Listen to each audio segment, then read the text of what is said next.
එතන.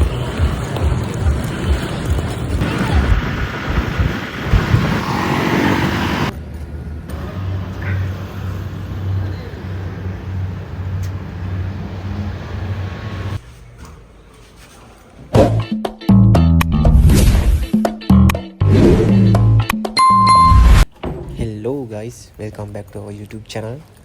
ඉතින් අද වීඩියෝ එක නම් ගේන්නේ තිමා නෙවෙයි සුප්පා. හල්ලෝ. ඔයාලා ඉතින් දැනටමත් දන්නවනේ මම ඉන්නේ මෝල්ඩිව්ස් වල කියලා. ඔන්න ඉතින් අද මගේ නිවාඩු දවස. මං ඉන්න අපාර්ට්මන්ට් එකෙත් නිවාඩු තව 3 දෙනෙක් ඉන්නවා. මේ ඉන්නෙත් කෙනෙක්. මෙයා ඇවිල්ලා බංග්ලාදේශ ජාතිකයෙක් අපිත් එක්ක වැඩ කරන. ඉතින් අද අපි පොඩි වැඩක් ප්ලෑන් කරා මායි තව අපේ ලංකාවේ ඉන්න තව අයියා කෙනෙකුයි. ඉතින් මේ ලෑස්ති වෙලා යන්න හදන්නේ ඒ වැඩේට. ඉතින් ඒ වැඩේ මොකක්ද කියලා අපි මේ වීඩියෝ එකේ අන්තිමටම බලමු. ඉස්සෙල්ලාම මම මේ යන්න හදන්නේ මාත් එක්ක වැඩේට යන අයියලාගේ ගෙදරට. මම යන්න ඕනේ මාලි සිටි එකට. මාලි සිටි එකට මං ඉන්න සිටි එකේ ඉඳන් කිලෝමීටර් 7ක වගේ දුරක් තියෙනවා. මගේ අවාස් රයිඩර්ත් ඇවිල්ලා ඉන්නේ. අවාස් රයිඩ් කියලා කියන්නේ මෝල්ඩිව්ස් වල භාවිතා කරන ඔන්ලයින් ටැක්සි සර්විස් එක. හරියට කිව්වොත් අපේ ලංකාවේ පාවිච්චි කරන පික්මි ටැක්සි සර්විස් එක වගේ. ඉතින් මෝල්ඩිව්ස් එන්න කවුරු හරි බලාගෙන ඉන්නවා නම් ඔයාලටත් මෙහෙට ආවට පස්සේ අවාස් කියන ඇප් එක ඩවුන්ලෝඩ් කරලා ඔයාලටත් ටැක්සි සර්විස් ඔන්ලයින් තමන් ඉන්න තැනටම ගෙන්න ගන්න පුළුවන්. ඉතින් අද මගේ ගමනට මම තෝරගත්තේ බයික් රයිඩ් එකක්. මොකද කිව්වොත් ඒක මට ඇත්තටම පහසුයි. දැන් වෙලාව හවස 3ට 3 මාට විතර වගේ ඇති. අද සිකුරාදා දවසක්. සිකුරාදා කියලා කියන්නේ පොඩ්ඩක් බිසි ට්‍රැෆික් දවසක්. මොකද ඔයාලා දන්නා මෝල්ඩිව්ස් කියලා කියන්නේ මුස්ලිම් රාජ්‍යයක්. ඉතින් අද තමයි එයාලගේ පල්ලි යන දවස. අද මෙහි ගොඩක් ෂොප්ස් එහෙම වහලා තියෙන්නේ. අද ඇවිල්ලා ඇත්තටම කිව්වොත් නිවාඩු දවසක් මෙහි. ඉතින් අද නිවාඩු දවසේ තමයි අපේ වැඩේ ප්ලෑන් කරගත්තේ. මොකද අද මටත් නිවාඩු දවසක්, අයියටත් නිවාඩු දවසක්. ඒ නිසා අපි කල්පනා කරා අද තමයි හොඳම දවස මේ වැඩේ කරන්න කියලා. ඉතින් වැඩ වගේ හෙල්මටුත් නැතුව බයික් එකේ මේ යන ගමන් ඉන්නේ මම. නෑ වැඩ වගේ නෙවෙයි. මෙහි සිටි එකේ හෙල්මට් දාන්න ඕනේ නැහැ. දාන්න ඕනෙමයි කියලා නීතියක් නැහැ. හැබැයි බ්‍රිජ් එකේ යනකොට අපි අනිවාර්යෙන් හෙල්මට් දාන්න ඕනේ බයික් එකේ යනවා නම්. ඔයාලට පේනවා ඔය වම් පැත්තේ පොඩි තැනක් තියෙනවා. ඉතින් ඒ තැන තමා අපි බයික් එකේ යනවා නම් නවත්තලා හෙල්මට් දාගෙන ආපහු යන්න ඕනේ. එතනින් එහාට හෙල්මට් නැතුව ගියොත් අනිවාර්යෙන් අපිව නවත්තලා දඩේ දෙනවා. ඉතින් මට හම්බුනේ මේ හෙල්මට් කට්ටත් බොහොම අමාරුවෙන් දාගත්තී. ඔන්න අපි දැන් තමා පාලමට එන්න උනේ. මේ පාලම ඇවිල්ලා හරියට හයිවේ එක වගේ. හයිවේ එකක් තමා මම හිතන විදිහට. මොකද මේ පාලමේ නවත්තන්න බෑ. U-turn ගහන්න බෑ. ස්පීඩ් ලිමිට් එකක් දීලා තියෙනවා. ඒ ස්පීඩ් එකට යන්න ඕනේ. ඉතින් හුළඟයි ස්පීඩ් එකයි ඔක්කොමත් එක්ක මගේ හෙල්මට් එකත් ගහගෙන යනවා වගේ. කෝකටත් කියලා ආයි ටිකක් අද කරගෙන ගමන යන්න හදන්නේ.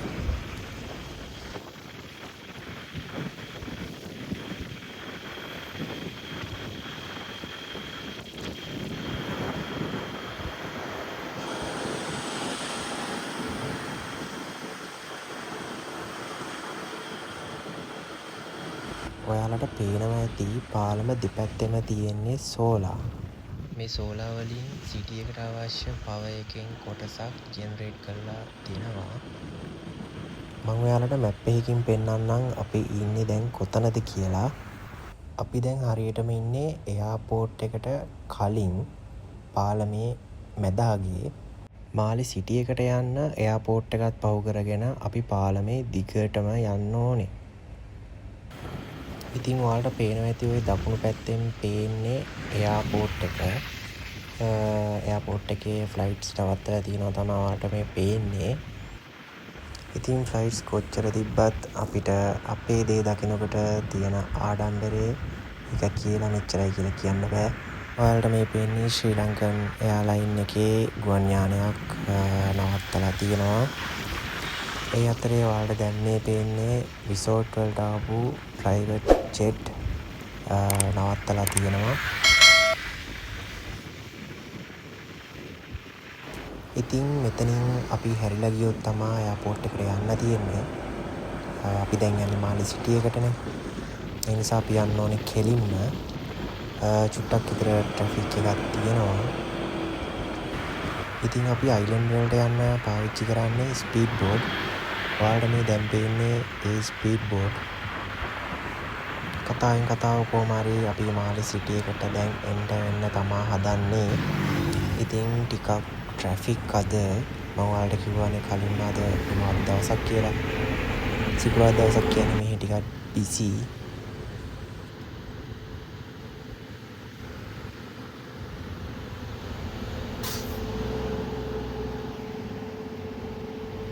ඉතින් මගේ ඩෙස්ටිනේෂන් එකට යන්න මම මෙතනින් හැරෙන්න ඕනේ දකුණට. දකුණට හැල්ල තමයි යන්න තියෙන්නේ. කෙලින්ම ගියත් මාලි සිටි එක. ඉතින් ඔයාලට පේනවා ඇති සිටි එකට එන්න උන ගමන් කට්ටිය හෙල්මට් ගලවනවා. මාත් ඉතින් හාපුරා කියලා හෙල්මට් එක ගලව ගත්තා. ඉතින් මේ තමයි මාලි සිටි එක. මාලි කියලා කියන්නේ මාලදිවයිනේ අගනුවර සහ ප්‍රධාන වාණිජ්‍ය නගරය. ඔන්න ඉතින් මං මගේ ලොකේෂන් එකට ආවා.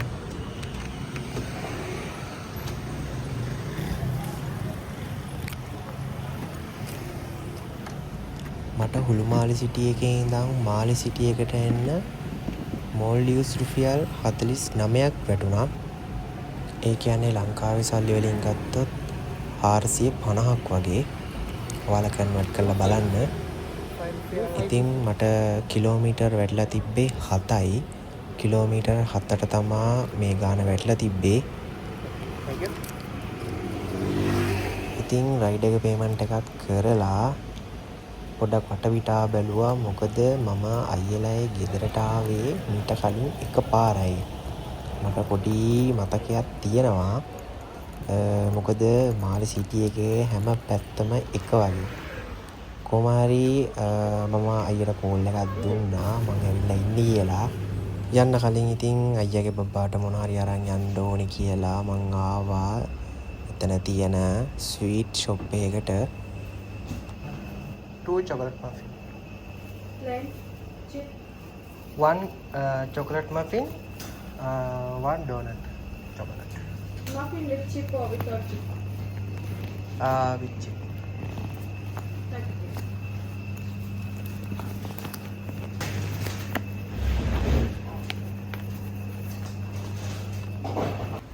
ඉතින් ඒවත් අරගෙන මං ආවා අයියා ඉන්න ඇපාර්ට්මන්ට් එකට.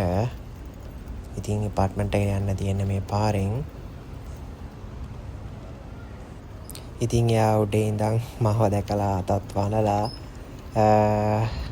පල්ලෙහෙන් අන්ලොක් කරා මට උඩට එන්න.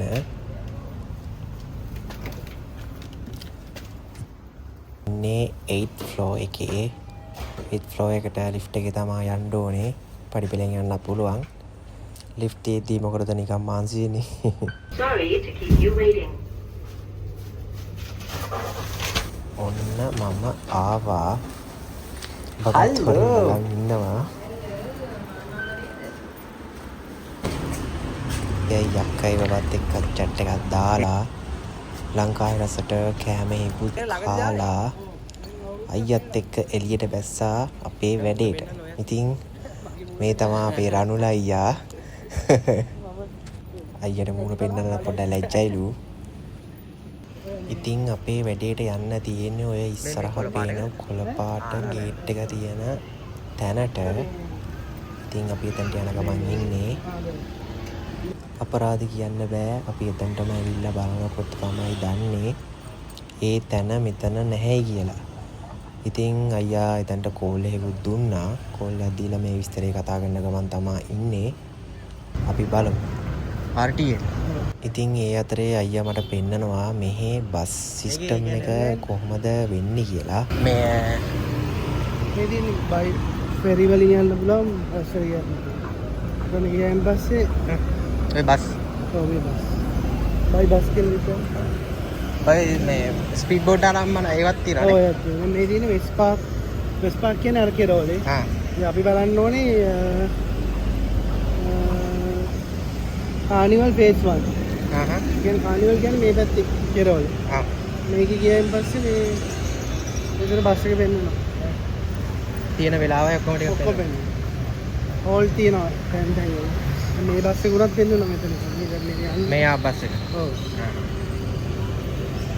අර දැන් මේ මේ හැමදාම බස් මෙට්‍රෝ දාල්දී මේ වගේ තමයි. ඔව් ඒක තමයි.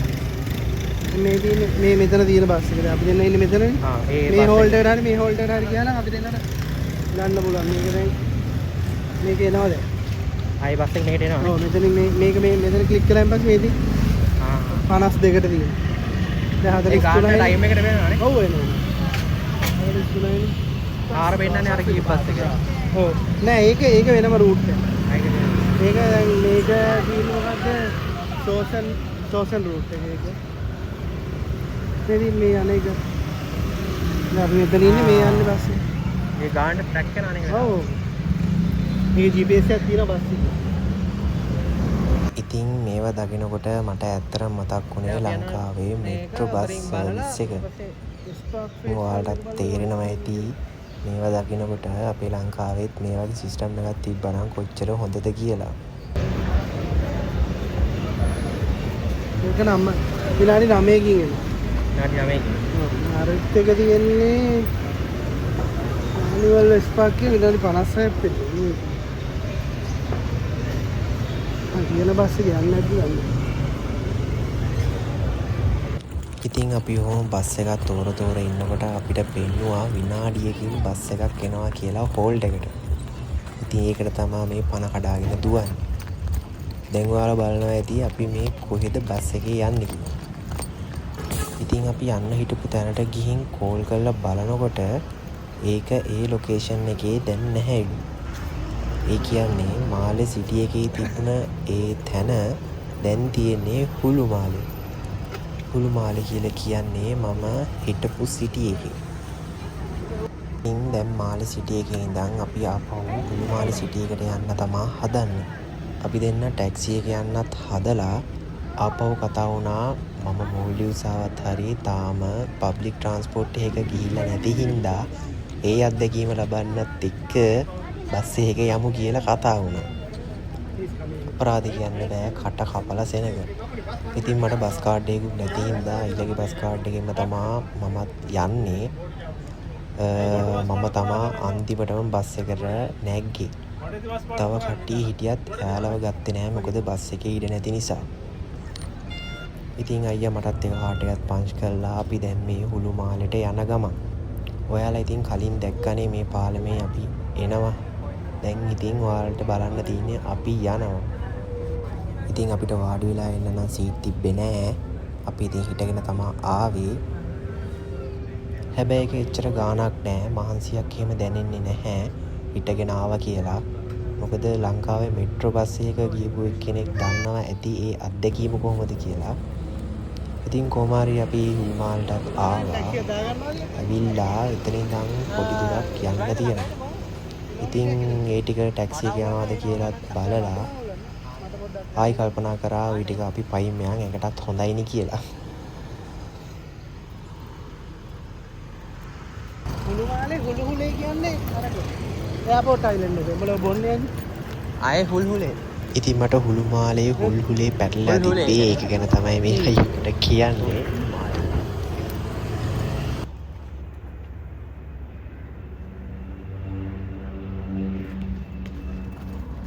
ඉතින් කොහොමාරි කතාවෙන් කතාව අපි ලොකේෂන් එකට ආවා. ලොකේෂන් එකට ආවත් හරි හැබැයි තාම අපිට ඇතුළට යන්න නම් හම්බුන්නේ නැහැ. ඔයාලට පේනවා ඉතින් මොකද්ද හේතුව කියලා.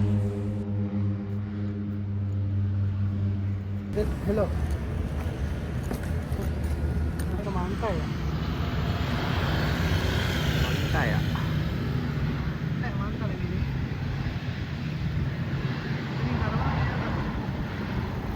පරෝලානේ ටේක් ඔෆ් කරනවා.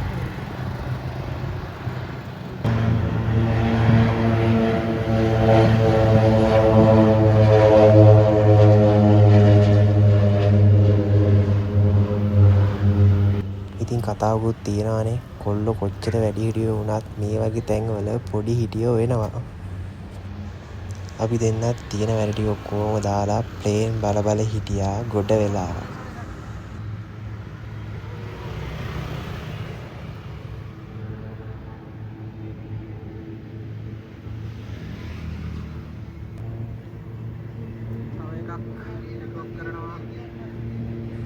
ඉතින් මාලදිවයිනේ සෑහෙන සී ප්ලේන් ප්‍රමාණයක් නම් තියෙනවා. මොකද කිව්වොත් මාලදිවයිනේ කියන්නේ පොඩි දූපත් 1000කට වැඩි ප්‍රමාණයකින් එකතුලා හදිච්ච රාජ්‍ය. ඉතින් මේ දූපත් වලට බෝට්ටු තියෙනවා. ගොඩක්ම දුර තියෙන ඒවාට යන්නේ සී ප්ලේන් වලින් ඩොමෙස්ටික් එයා විදිහට. ඉතින් මේ දකින්නේ රිසෝට් එකක ප්ලේන් එකක්.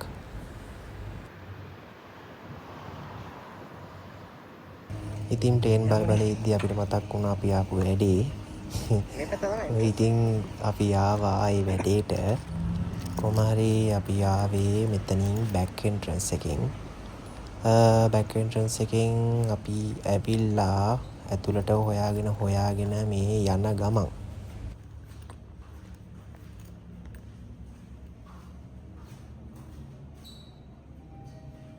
ෆස්ට් ෆ්ලෝර් යනවා නේ. මෙන්ටල් හෙල්ත් එකකුත් තියෙනවානේ. අයියා කලින් මේකට එන්නේ නැද්ද? නෑ. අපි ඉතින් මේකේ වටේම ඇවිද්දා කවුරුත්ම හිටියේ නෑ. ඉතින් අපි අන්තිමට තීරණය කරා අපි ආපහු පල්ලෙහාට යන් කියලා. මොකද අපි දැක්කා එතන මුර කුටියක් තියෙනවා. පොලිස් මුර කුටියක්. ඉතින් අපි එතනට යන් කියලා අපි ආපහු හැරිලා පල්ලෙහාට එන්න ගත්තා. අපි වැරදි පැත්තෙන් ඇවිල්ලා තියෙන්නේ නේ. ඔව් ඔව්. ඒක තමයි මෙතන වේදී එන්නේ මේක. කොහොමින් හරි අපි ඇවිල්ලා තියෙන වැරදි පැත්තෙන් අපි බෑක් එන්ට්‍රන්ස් එකෙන් ආවේ. ඉතින් අපි ආයි හොයාගත්තා අපි එන්ට වෙන්න ඕන තැන. ඉතින් අපි ආව ඇතුළට.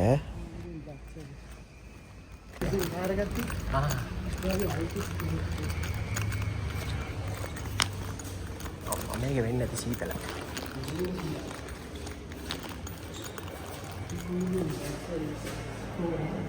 Patient area, BMRC, HP, Orion Blood Service.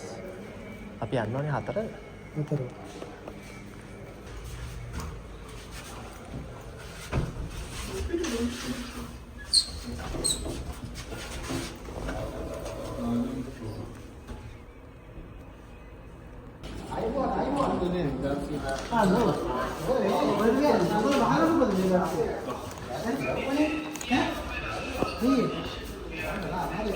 ඔන්න ඉතින් අපි ආවා අපේ වැඩේට.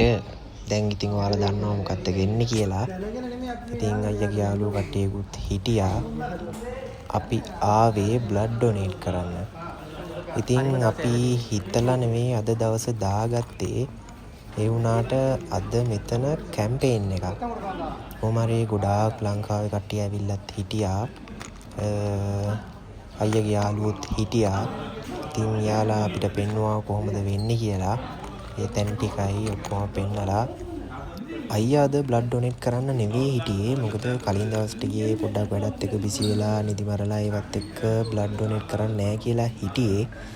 හැබැයි අන්තිමට මෙයාට බ්ලඩ් ඩොනේට් කරන්න වුණා යාළුවොත් හිටපු නිසා. දැන් කල්පනා කරනවා මොකද වුනේ කියලා. ෆෝම් එක අරගෙන යන්න තියන්න.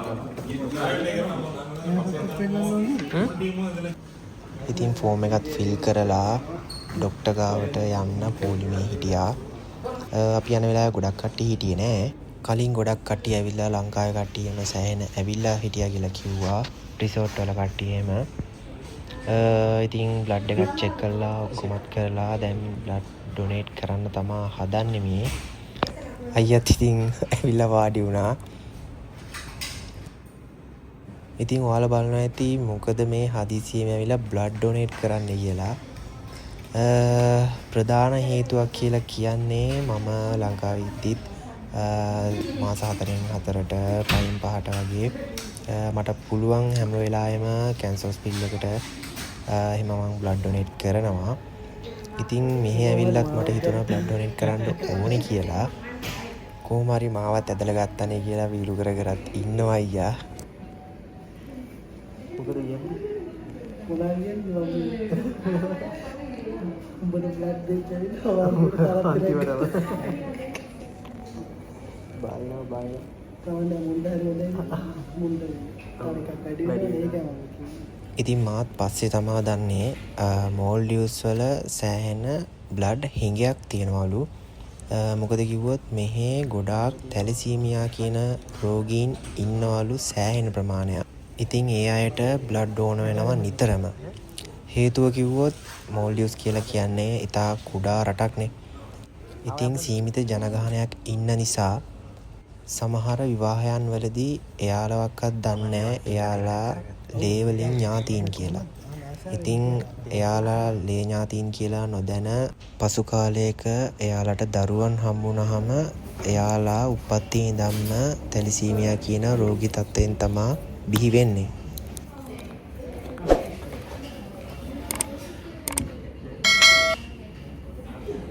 කොහොම හරි අපි ලේ දීලා ලේ දීපු ගමන් යන්න දෙන්නේ නැහැ. ටික වෙලාවක් එතන ඉන්න කියනවා. එයාලා අපිට වතුරයි බීමයි කන්න දොඩම් ඒ වගේ කැන්ටින් අපිට හම්බ වුණා. ඉතින් ටික වෙලාවක් ඉඳලා අපි යන්න හදනකොට අපිට මගින් යන්න හම්බුනේ නැහැ. අපිව තියාගත්තා. පස්සේ බලනකොට එයාලා අපි බ්ලඩ් ඩොනේට් කරපු එක ඇගීමකට පත් කළා. එයාලා ගානේ අපිට සර්ටිෆිකට් එකක් හම්බ වුණා ස්තුති කිරීමක් විදිහට. ඉතින් අපි දෙන්න සර්ටිෆිකට් එකත් අරගෙන පල්ලෙහාට ආවා අපි යන්න කියලා. ඉතින් මට නම් තියෙන්නේ පොඩි දුරයි ඔතන ඉඳන් මං ඉන්න තැනට යන්න. අයියා නම් ආපහු මාළටම යන්න ඕනේ. ඉතින් එයාත් අවස් එකක් දාගත්තා අවස් රයිඩ් එකක් මාළට යන්න. මාත් දාගත්තා ඔතන ඉඳන් හුළු මාළොයි ටික මට ලොකු දුරක් නැහැ යන්න. ඒ ටික යන්න මාත් දාගත්තා අයියත් දාගත්තා. ඉතින් අපි යන්න තමයි හදන්නේ. මගේ ටැක්සි එක නම් ආවා. අයියගේ ගත්ත එන ගමන් තමයි තියෙන්නේ. අයියා කියන්නේ අපිට මාස 3න් තුනට මෙහි ලේ දෙන්න පුළුවන්ලු. මාස 3 සම්පූර්ණ වෙනකොට මගේ කන්ටැක්ට් නම්බර් එකට මැසේජ් එකක් යාලා ඔටෝමේටඩ් එවනවලු මට ආපහු ලේ දෙන්න එන්න කියලා. ඉතින් ඒක තමයි කිව්වේ. ඉතින් කොහොම හරි සර්ටිෆිකට් එකත් අරගෙන යන්න තමයි හදන්නේ. ඔන්න ඉතින් මං ඉන්න අපාර්ට්මන්ට් එකට මම ආවා. ඇවිල්ලා ටැක්සි එකටත් පේමන්ට් එක කළා. මම මගේ අපාර්ට්මන්ට් එකට යන්න තමයි හදන්නේ. ඉතින් අද දවසේ ඔහොම තමයි ගෙවුනේ. අවසානයේදී ඇත්තටම හිතට සතුටක් දැනෙනවා. මේ යමින් තියෙන ජීවිතයකට අපිට පොඩි හරි බලාපොරොත්තුවක් දෙන්න පුළුවන් වුණා නේද කියන සිතුවිල්ල ඇත්තටම දැනෙනකොට ඒක කියා ගන්න බැරි සතුටක්. ඉතින් ඒ සතුටත් එක්කම තමයි මම අද දවස ඉවර කරන්නේ. ඉතින් මාත් ඔයාලගෙන් ඉල්ලන්නේ ඔයාලත් මෝල්ඩිව්ස් වල ඉන්න කෙනෙක් නම් ඔයාලට පුළුවන් වෙලාවක් තියෙනවා නම් මම ලොකේෂන් එකයි තැනයි ඩිස්ක්‍රිප්ෂන් එකේ දාන්නම්. ඔයාලටත් පුළුවන්කමක් තියෙනවා නම් ගිහිල්ලා මිය යමින් තිබෙන ජීවිතයකට ඔයාලටත් බලාපොරොත්තුවක් දෙන්න පුළුවන්. කොච්චර වටින දෙයක්ද. ඉතින් අද මගේ වීඩියෝ එක මෙතනින් ඉවර කරනවා. ඉතින් වීඩියෝ එක හොඳයි නම් ලයික් එකක් දාලා අපේ channel එක subscribe කරලා දිගටම රැඳී ඉන්න කියලා ඉල්ලන ගමන් අද මේ වීඩියෝ එක ඉවර කරනවා. එහෙනම් අලුත් වීඩියෝ එකකින් හමු වෙමු.